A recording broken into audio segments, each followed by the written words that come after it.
Olá, meus irmãos. Mateus, capítulo de número 15, a palavra do nosso Senhor Jesus Cristo, para nós hoje, para aqueles que a acham importante. Quando acordamos de manhã, muitos de nós, membros do corpo de Cristo, a primeira coisa ao fazer é abrir a tela do celular, dar um Google e baixar as notícias do dia, vagas de emprego, cursos técnicos, profissionalizantes, superiores, oferecidos. Muitas das vezes, nós, membros do corpo de Cristo, os irmãos que assim o fazem, nem sequer procurarão uma vaga de emprego porque estão trabalhando, nem sequer adentrarão ao ensino superior, ao ensino técnico, porque não tem o tempo hábil para isso no dado momento, mas gostam de estar atualizado com as notícias desse mundo, notícias mutáveis. Agora vamos para uma notícia que nunca mudará, que é a palavra do nosso Deus. Mateus capítulo de número 15. Então, há muitos de nós também que a primeira coisa ao fazer é se situar das notícias não mutáveis da palavra de Deus do nosso país.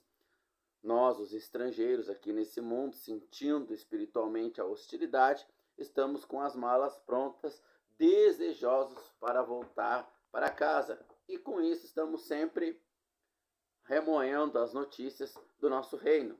Assim como um homem viaja para longe e seguidamente ele está olhando ali as fotos da sua família, chamando a família numa videochamada, como nós fizemos chamando o nosso Senhor Jesus, o Pai, numa oração, ouvindo o Pai na leitura das Escrituras Sagradas.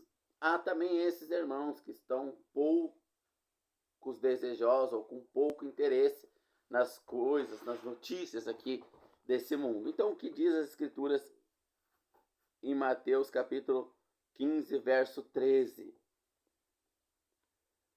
Eles gritaram novamente. Opa, eu estou em Marcos, né? Então não vai dar certo. Mateus capítulo 15, verso 13. 15, 13.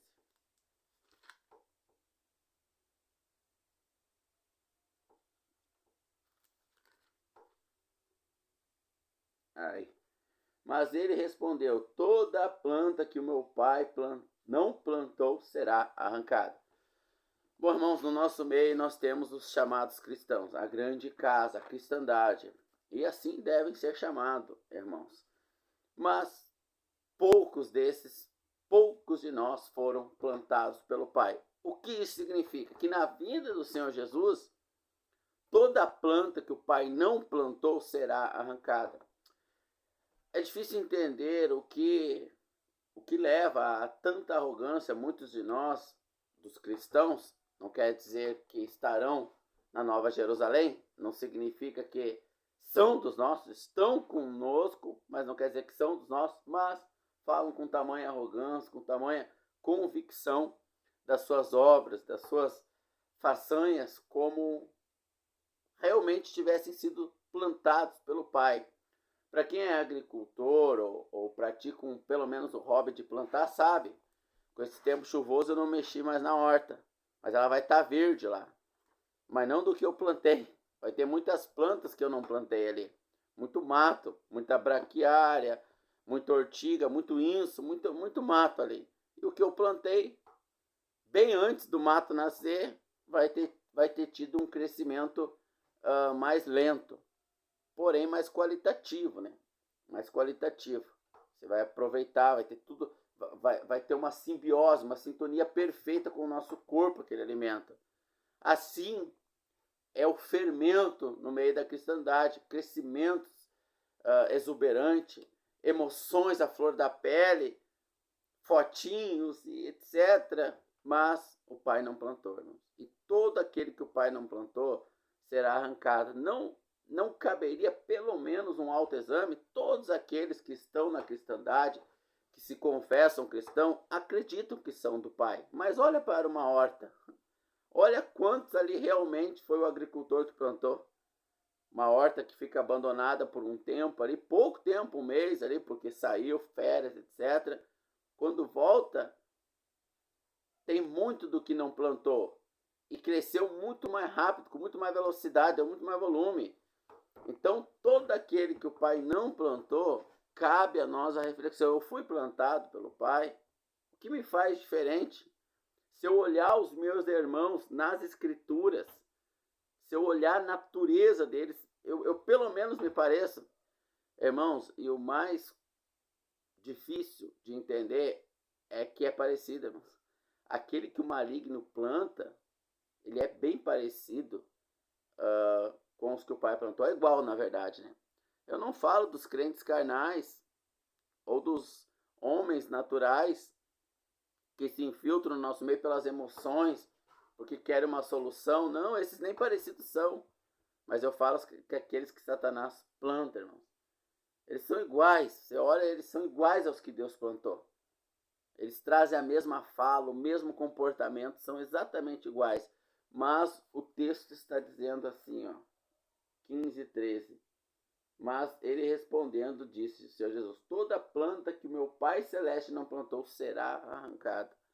No dia da vida do nosso Senhor Jesus Cristo, irmãos, muitos que andaram conosco não estarão conosco na eternidade, estarão no inferno para sempre. Não nos cabe uma reflexão, sabe, a mulher de Ló, quando ela não acreditou, irmãos. O anúncio veio, mas a pessoa está tão fortemente plantada nesse mundo que, embora ela esteja na família de Deus, ela esteja na grande casa, na cristandade, no corpo, confesso, cristão, ela acha que é cristão. Ela acaba acreditando que é. É como chocar o ovo de um pato numa chocadeira e deixar um cavalo na frente da chocadeira. O processo, o mecanismo de concepção do pato, quando Deus criou a natureza, tem um processo chamado print. Quando ele abre o ovo da casca, o que ele vê na frente é a mãe dele. É impressionante isso, né? Claro que a natureza, sem a intervenção do homem, é a pata que vai chocar o ovo. Senão o ovo vai apodrecer, vai estragar, né? Mas como o homem intervém, ele copia Deus, ele criou a chocadeira. Eclodindo o ovo, e tiver ali um cachorro amarrado na frente da chocadeira, os patinhos vão tudo atrás do cachorro. Onde o cachorro for, ele vai. Meia hora depois, você traz a pata e larga na frente dos patinhos, eles correm procurando o cachorro. Então, veja bem a certeza que eles têm, mesmo vendo algo igual diante deles, eles têm uma certeza absoluta que o cachorro é a pata, é a mãe deles. Então, assim são os plantados. Eles têm certeza que são do Senhor, mas grande será a surpresa naquele dia. Não deveríamos refletir sobre isso, irmãos? Mas é tão certo isso na concepção que as pessoas, os irmãos, dito irmãos, a cristandade confessa, ela não para refletir. A mulher de Ló estava naquela convicção. Noé anunciava o dilúvio, 120 anos anunciando. Casavam, se dava casamento, como imagina. Alguém disse para você, ó, o mundo vai terminar em 30 anos. Ah, mas aquela vez foi 120, mas é que os homens viviam 900 anos. Então seria como se daqui a 30 anos, 20 anos, o mundo vai acabar. E fosse certo que o mundo ia acabar. Você ia seguir o curso que você está seguindo? Ou você ia vender tudo que tem, ajudar os mais necessitados? Porque de qualquer forma você não ia poder usufruir do que você tem. Ninguém ia poder usufruir dos seus, porque o mundo ia acabar. Ia usar tudo os recursos que você tem para a propagação do evangelho. Não faria isso? Com certeza faria, né? Até os que não são do Senhor, falsamente plantados ali, talvez fariam. Mas, ao anunciar o dilúvio, as pessoas viam como se isso não fosse acontecer. Então, a mesma convicção no sentido de que se acham do Senhor, que se acham plantados pelo Pai, tem aqueles que foram plantados pelo diabo. Eles acreditam nisso. Em Romanos diz, e Deus os entregou ao espírito do engano, espírito de Satanás, para que acreditem na mentira.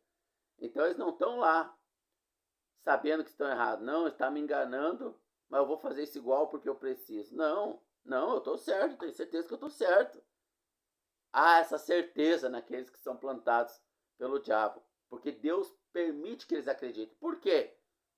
Isso seria um outro assunto, já trouxe isso aqui nas escrituras, mas só uma palhinha aqui. É porque não há um interesse por Deus. Como eles não têm interesse de Deus, Romanos capítulo 1 e 2, leia lá que você vai ver. E por não se interessarem pela verdade, Deus os entregou ao espírito do engano para que acreditem na mentira. Esses são os plantados por Satanás.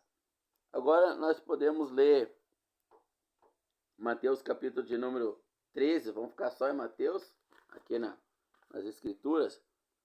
Mateus capítulo 13, né? Tem a minha Bíblia aqui, nova. Tá ruim de abrir aqui um pouco. 13. Verso 24. Apresentou-lhe uma parábola, dizendo: o reino do céu é semelhante a um homem que saiu a semear a semente. Mas enquanto dormiam os homens, veio o inimigo e semeou o joio no meio do trigo, e seguiu o seu caminho.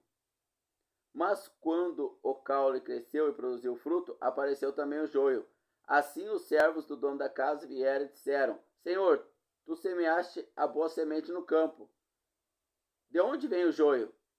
E ele disse: um inimigo fez isso. E os servos disseram: queres que colhamos?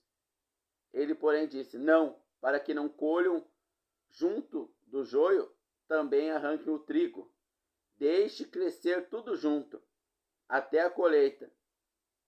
E no tempo da colheita eu darei ordem aos anjos, para que colham junto primeiro o joio, arranque-o e façam fardos, para que queimem, e depois o trigo, para que seja colocado no celeiro. Então veja, o joio e o trigo é plantado junto. E por que o homem não pode arrancar? Por que nós não podemos dizer: aquele homem não vai para o céu, não foi o Pai que plantou ele? Porque o Senhor Jesus diz: todo aquele que o Pai plantar, que o Pai não plantou, será arrancado. Porque nós não sabemos, irmãos. Ah, mas dá para ver pelas obras. Não dá. Pelas obras nós vemos se a pessoa é cristã. Exteriormente falando. O joio e o trigo são igual. Para quem já viu a planta, você pegar o joio e o trigo é igual. Não tem diferença nenhuma. Então, como que eles iam saber ali? Apertando. Apertando. Dentro ali vai o trigo vai dentro da casquinha. Mas por fora é igual a casca do joio. Só que o joio é vazio, quando você aperta. Mas poderia haver uma casca mais dura. E você apertar e parecer que tem algo. Não tem como saber a diferença. Não tem. Só que uma é vazia só abrindo. E a outra é cheia. Então o trigo tem a presença de Deus. E o joio está vazio. Mas as obras são iguais. Quem está dentro da grande casa se confessa cristão. Ah, mas tem cristão que comete pecado. Crente também. Mas tem cristão que vive uma vida correta. O joio também vive uma vida correta. Então, o cristão tem o cristão obediente e desobediente. Tanto o salvo quanto não salvo.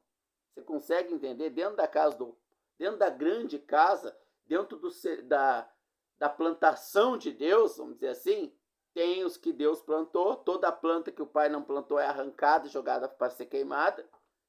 E tem o que o inimigo plantou. Só que o comportamento é igual. Vai ter os que o Pai plantou que também vão dar mau testemunho às vezes. Vão fazer coisas erradas. E o que o inimigo plantou também. Que é mais difícil ainda. Porque o inimigo segue. O inimigo plantou segue a alma. E o inimigo plantou aqueles que gostam de se passar por cristão, até acreditam que são. Romanos 1 e 2 diz: e o Pai os entregou o espírito da mentira para crer na mentira. Eles acreditam que são cristãos. Acreditam que vão para a vida eterna, eles têm certeza que vão. E como é a alma que gosta, eles têm um comportamento até melhor do que muitas das vezes aqueles que o Pai plantou. Então, o comportamento externo, a casca é igual. Não dá para diferenciar por comportamento. Tanto os que o Pai plantou, como os que o diabo plantou, o inimigo, vão ter comportamentos iguais. Ora mais obediente, ora menos obediente. E a salvação é pela graça, favor imerecido. Não é por obras para que não nos gloriamos. É por fé. Efésios capítulo 2. Então, irmãos, não cabe-nos a reflexão: eu fui plantado pelo Pai? O Pai me plantou aqui? Se o Pai me plantou, quão grande é a minha responsabilidade? quão grande é o meu compromisso com o Senhor. Realmente eu creio no Evangelho da Salvação? Porque o Evangelho da Salvação é um Evangelho de arrependimento de obras e não de bênçãos. De arrependimento de obras, não é um Evangelho de bênçãos. Agora, eu tenho ciência do que é arrependimento e do que é remorso, que não cabe aqui também uma explicação mais apurada, né, mais refinada, mas os que Satanás planta, eles têm remorso e não arrependimento. Que foi o que Judas sentiu. E Judas, ele tinha um comportamento igual ali. Ah, mas ele roubava da oferta. Tem os que o pai planta que também roubaram já, ou roubam. Mesmo sendo salvos, mesmo sendo o pai que plantou. Pedro, Satanás usou Pedro no mínimo 3 vezes que eu me recordo agora. Mas foi o pai que plantou Pedro. O Senhor Jesus disse, estão aqui os que o pai me deste, exceto um que é o filho da perdição. Só que eles não sabiam quem era, eles não podiam, vão pegar João aqui e jogar no precipício que ele é o filho da perdição. Só o Senhor sabia. Eles não sabiam. Então nós não sabemos quem são, nós não podemos separar o joio do trigo. Nós separamos o comportamento. Se um irmão está com um comportamento fora das escrituras, nós separamos, irmãos, o comportamento errado. Falamos uma vez, falamos para 2 testemunhas, falamos para a igreja e nos afastamos desse irmão, desse cristão. Agora, se foi o pai ou Satanás que plantou ele, isso nós não, essa separação nós não fizemos. Então, o que o Senhor ele está dizendo aqui?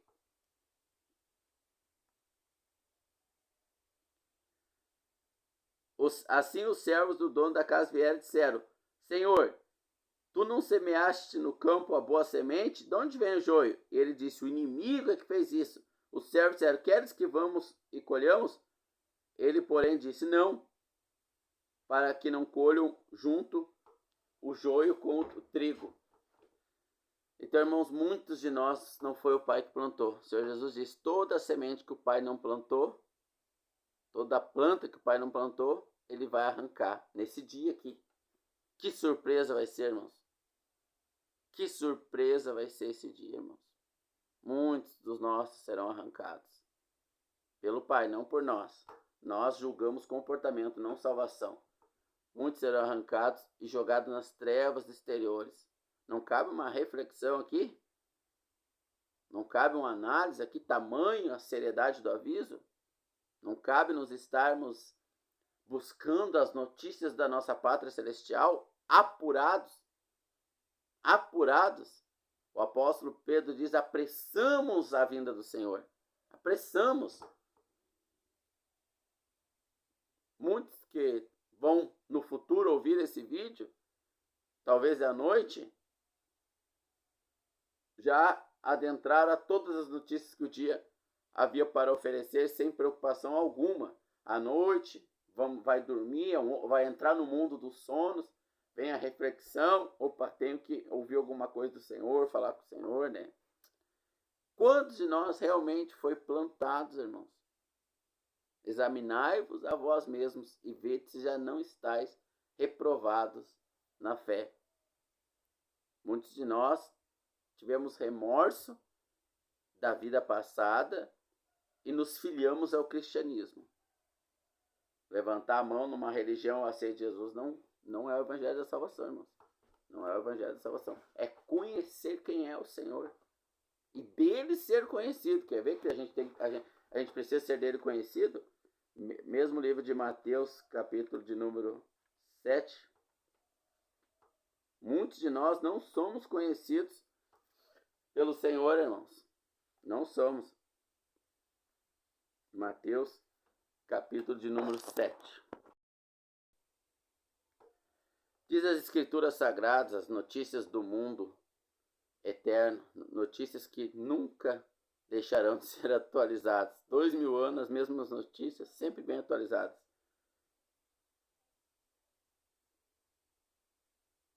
Nem todo o que me diz Senhor, Senhor, Mateus 7, 21, entrará no reino dos céus, mas aquele que faz a vontade do meu Pai. Muitos me dirão naquele dia, Senhor, Senhor, Nós profetizamos em teu nome expulsamos demônios, em teu nome fizemos maravilhas. Então lhes declararei: eu nunca vos conheci, apartai-vos de mim, vós trabalhadores da iniquidade. Todo aquele, pois, que escuta essas minhas palavras e as pratica, assemelha-se-á a quem construiu a sua casa sobre a rocha. Então o que o Senhor está dizendo? Senhor, Senhor, em teu nome expulsamos demônios, curamos. Veja que eram pessoas ativas, irmãos. Não eram irmãos de Netflix, de redes sociais, que passam o dia inteiro vivendo para si. Aí quando chega a noite o remorso vem, porque o plantado por Satanás tem remorso e não arrependimento. O remorso vem e vai querer fazer uma oração para remediar todo dia longe da presença de Deus. Não, eram pessoas ativas aqui, eram cristãos ativos. Expulsavam demônios, curavam enfermos, aliviavam a dor das pessoas. E eles dirão: mas Senhor, o que aconteceu? Eu não estou indo, eu não estou entrando no reino. Apartai-vos de mim, eu nunca vos conheci. Olha a seriedade disso. Não eram pessoas de feed, de redes sociais o dia todo. Abra o histórico, meu celular está gravando, né? Abra o histórico do teu celular e vê se pelo menos você é um cristão ativo, que está o dia em prol da obra do Senhor. Se pelo menos isso, abre o histórico ali, abre ali o histórico. Abre com papel e uma caneta e começa 20 minutos, rede social, de manhã, mais 20, metade da manhã, mais 20 de tarde, Netflix 2 horas, rede social, Google, e anota 20, 30, 40, 3, 4 horas. E as outras horas? Passei mais 8 trabalhando. Para quem? Para ti. Para ganhar o teu salário, para comer, para se vestir, para pagar a internet. Não, ali eram cristãos ativos. Senhor, eu não vivi para as redes sociais. Eu não vivi para a internet. Eu não vivi para Netflix, para shopping, academia. Não, eu vivi para ti, Senhor. Apartai-vos de mim, eu não vos conheço. Veja que Satanás planta a planta igual. Por isso que o Senhor disse: não arrancai-os. Deixa o joio e o trigo crescer junto, porque são iguais. Ambos trabalham para o Senhor. São iguais exteriormente. Ambos praticam o que a palavra diz. Mas chegar naquele dia, o Senhor dirá: eu não vos conheço. Toda planta que meu pai não plantou, não vos conheço. Eu não sei quem é, não tenho vínculo. Na oração sacerdotal do Senhor Jesus, João capítulo 17, Pai, que eles sejam um conosco, como eu sou um contigo. A simbiose perfeita. Cabe pelo menos uma reflexão sobre as notícias que nunca mudam. Senhor, o Senhor me plantou? Porque se o Senhor não me plantou, estou em maus lençóis, Senhor. Senhor, foi o Senhor que me plantou, Senhor? Cabe pelo menos essa reflexão, meus irmãos. Um bom e abençoado dia a todos nós.